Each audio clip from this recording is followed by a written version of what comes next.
So we'll kick off to the top right-hand side of this best of 3 TvP from the IEM Katowice server qualifiers with the red Terran player from Splice, TY. Up against the blue Protoss player in the bottom left-hand side, we have got Deer. Deer's a player who had that kind of while.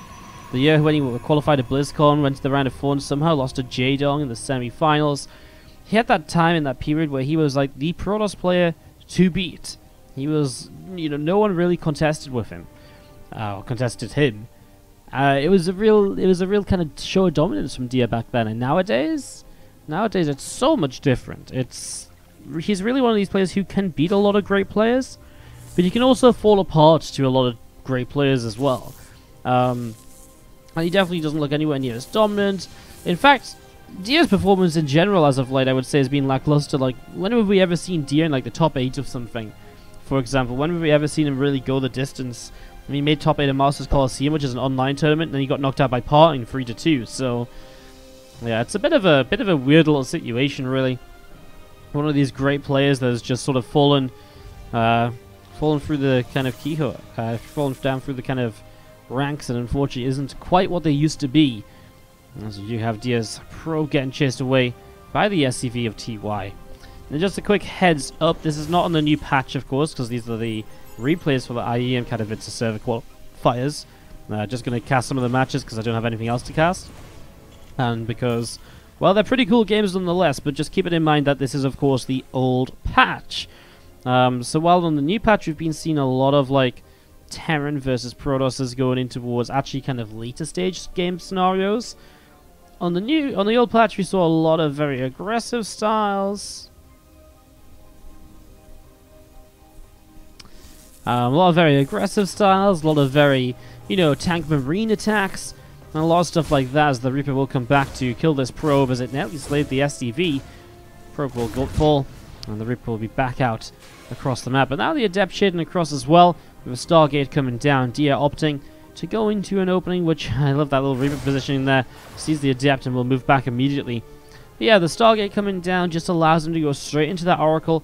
This command center will get finished at least, so the SCV will try and hide away in the background so as not to be picked off by this Adept. He's going to play a loop-de-loop, but eventually will be caught. There's one shot, doesn't find shot number 2 just yet, but will be shaded after. At least it pulls the Adept away and maybe gives you some time as TY where you don't have to worry about your Marines trading out or anything, as TY's starport about to finish. And the medevac could be quite nice here to lift up that Widow Mine, go for a few Marines and get across the map and try and get something done. Reaper gets killed off here by the 2 Adepts, which are able to just pick that up very easily. Oh, this Adept actually shades up to the high ground and will go down to the Marines. I mean, Adept for Marine. And the information, I guess. You see the Widow Mine, for example. You see there's no add-ons here, too. I guess it's pretty okay as we see the Oracle for the first one now from Dia coming across the map and hoping to achieve some damage. And he'll go into the Phoenix follow-up, which is a very strong way to set up against medevac play from the Terran player because any sort of drop can be chased down. Obviously, you can lift up a Widow Mine if while it's trying to burrow for someone. Oh, that Widow Mine will go off, hidden behind the refinery. The Oracle gets caught, and the Oracle will blow up just like that. Another racks dropping down is going to be seeing supply depots dropping in the back of the natural. This Widow Mine of TY going to be heading out in towards the center. And as we see the second Phoenix now popping up, and Dia will be bringing the 2 Phoenix into the middle of the map. With the Forge coming down in the back of the natural. Twilight Council going to be added in as well. Again, this setup and rolling here. And as we do have the 2 extra racks at home coming through for Tech Lab, also adding onto the starport. So this does look like a very aggressive push in the end, right? I mean, we're getting in towards the point where there's going to be, those Tech Labs, the Tech Lab factory's got a couple of siege tanks out. Starport can maybe make way and, maybe kind of make a Raven or a Banshee, but decides not to. So it's actually going to be not an aggressive push, just 1 tank and then lifting this this factory up to allow the barracks to take control of the Tech Labs.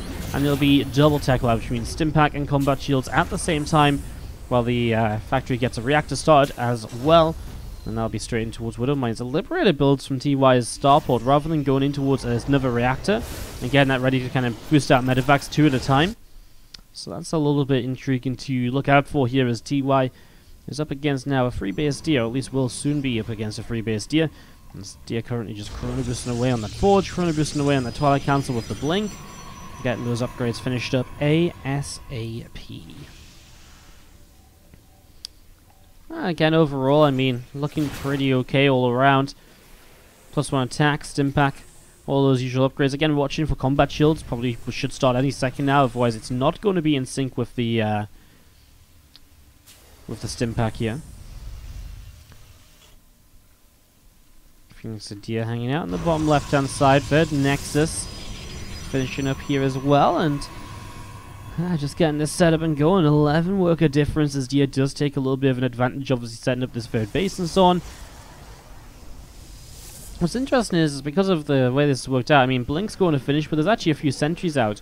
There isn't that many Stalkers to really take map control with if you wanted to try and move forwards. I do wonder a little bit as to, can you kind of hold on a Stimpack combat shield push here right now? I mean, obviously force fields will be very important, but spend some of that energy to hallucinate and pick up information, which is, well, I mean, very much so expected anyways, right? It's like, oh my god, it's a Bioforce! You would have thought! I kind of feel like if it wasn't something like that by now, it was going to be already on your front doorstep attacking you and sieging up, so I mean, it's still nice to see what's going on. I just worry for Dia because I don't see what he's going to do in terms of when he gets himself those few force, when he gets himself this bio army across the map, what's he going to do? Like, is he going to just force field? Does he have enough force fields to force field in half? Does he have enough damage output? I really don't know. He's going into charge. He's going into +1 armor now as well. I just feels like, I don't know. I just feel like there's a lot of bio for a little bit of an army here from Dia that just isn't really looking to do much. If you look what's been lost this game, I mean, the Oracle went down and that was about it. He also made these 3 Phoenix that haven't done anything. And that is obviously giving DY the chance to keep on building up without any real issue. So Dia's early units didn't do much at all. And TY is kind of taking advantage of that by just having a huge army as a follow-up. And now, well, I mean, these Stalkers on the high ground are out of position. Units from the left side will have to run through. Widow mines to get over here. As we're going to see the pylon guns down, the shield batteries are empowered. And, well, it's just going to be this Bioforce of TY cleaning up this entire right-hand side base. Never Widow Mine or 2 going off as the Immortal goes down. I mean, this is just a completely crushing blow. This is a situation where, really, TY just got ahead early by not even really doing anything, just by Dia committing into Oracle and 3 Phoenix, losing the Oracle, and then not doing anything at all game long with the Phoenix. Building straight up into that bio, so that, simply enough, one push will end the game. And TY off into game 2 of this best of 3. To the top left-hand side, the red Terran player from Splice. Give it up if you're cheering on TY. Up against the blue Protoss in the bottom right-hand side, we have got Dia.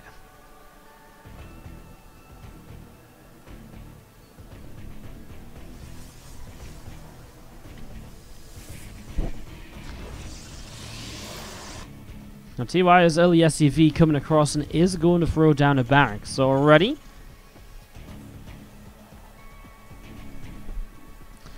already setting up in towards us, a little bit of a build which can obviously lead to some aggression. Dia's going to see this pretty quickly, however.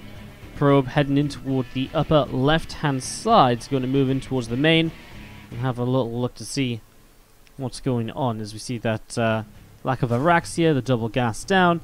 Obviously, this probe can stick around. There's one thing that we'll really look for. Does a factory build at home or does it not? Because that will tell you, as Dia, what to kind of expect out of TY in the upcoming moments. There's a couple of SCVs turn. That probe gets beaten up a little bit. Couple shots on it. Pew pew poo.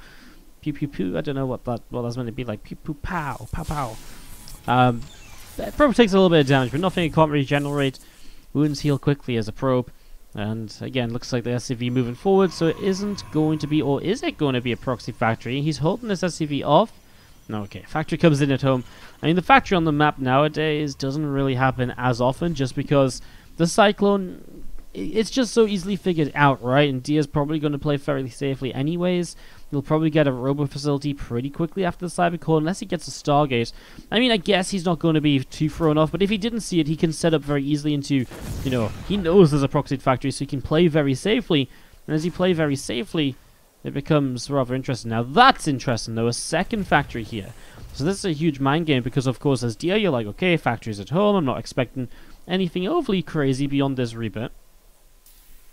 So, just the Reaper coming along at the moment. And this is going to start nibbling its way through that Nexus on the natural. So Natural takes a little bit of damage here. Adept going to go and Shade on after it. And the Reaper is going to be running away through the bottom side and out into the center. So as Rack's going to be finishing up with the reactor in a moment or two. And again, that factory also about to finish up is going to be able to jump onto the reactor. So, well, is he going to be... I guess he isn't going to put the factory on the reactor, right? Because it doesn't really make sense. What is he going to react out? I guess maybe he could have reacted out Widow Mines. I actually didn't expect a Widow Mine to come out anyways. I actually thought it was going to be a Tech Lab. This is a unique build. Definitely something a little bit different. So, what the Widow Mines can do is if you bypass, you know, obviously DM maybe feels pretty safe because, like, okay, factory at home. If it's Cyclones and so on, I'll just get Stalkers. And if I get Blink up in general, I should be pretty good for an attack because I can Blink on top of tanks and shut them down really quickly. Instead, it's, you know, this Magfield Accelerator, and with the factory now going onto the reactor, I guess we see more Widow Mines, with the idea being, because there's no detection, because he goes Blink, the Widow Mines can really zone out where the Protoss army can be, and where the Protoss army can attack into, so it does cause some complications, and it means you can't necessarily chase down the Cyclone when you'd like to, or so on, as there's the first Cyclone lock-on looking good. Actually, that Stalk taking a big amount of damage, nearly goes down, one hit from death. And the first probe kill going down now as well. The Widow Mine doesn't get a chance to go down on any units just at the moment. And as we see that Stalker going to re-engage in the shield barrier. Oh my god, those probes! Well, there we go. The two probes going down to the Widow Mine. Another probe or two going to go down now as well.